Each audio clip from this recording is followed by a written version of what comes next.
think the time has come for us to discuss 1967's The Revenge of Dr. X. Haven't seen it?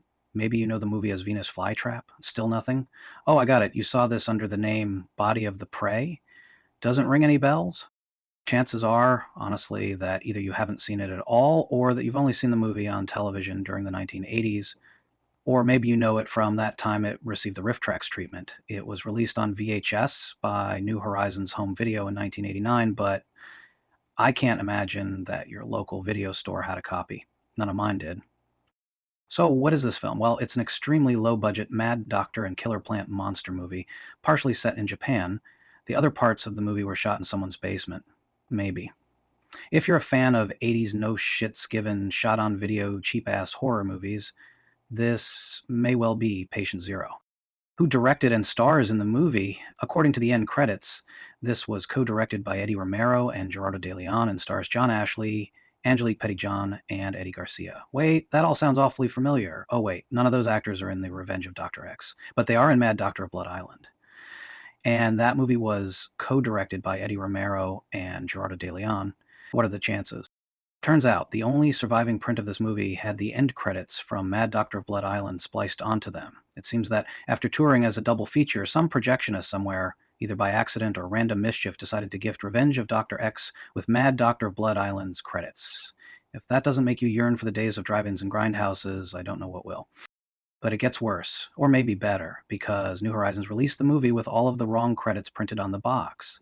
The cover art also makes this seem like some kind of slasher movie, complete with the dubious tagline, half man, half beast, on the prowl.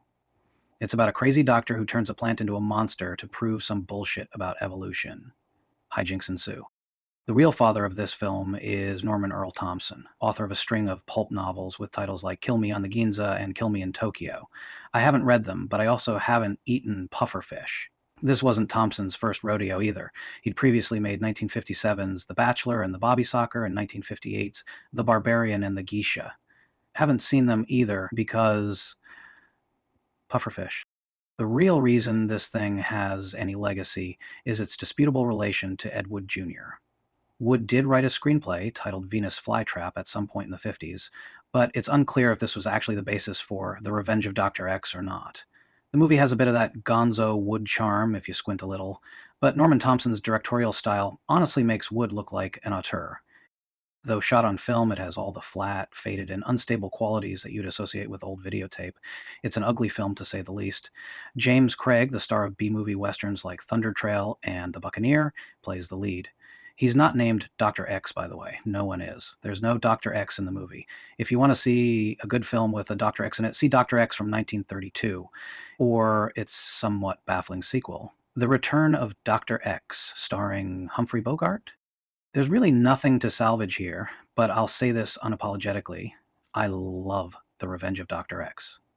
I love the cheesy sets and hamstrung dialogue. I love the artificiality of it all. I love Atsuko Rome's bizarre fervent outburst, where she declares that she wishes the monster had died, that it had withered away, and that they'd buried it. She's very adamant. It's awesome.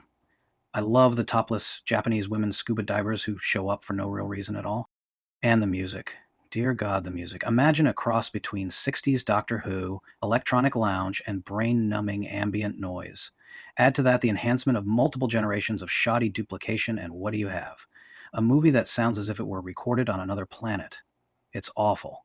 And perfect. I love it. I truly hope no one ever decides to remaster or AI this thing into looking and sounding decent. It would kill the whole point of watching it. Look, if you're a fan of horror films, that means you have a soft spot for some pretty terrible movies. This one falls outside the boundaries of guilty pleasures into another category altogether. The Revenge of Dr. X or Venus Flytrap or The Body of the Prey is a good time masquerading as a bad trip. It's an out-of-body experience hiding inside neuromuscular therapy. It's a Rorschach test for the blind. In short, it's someone's revenge on us all, for sure. But not Dr. X. He's not in this one.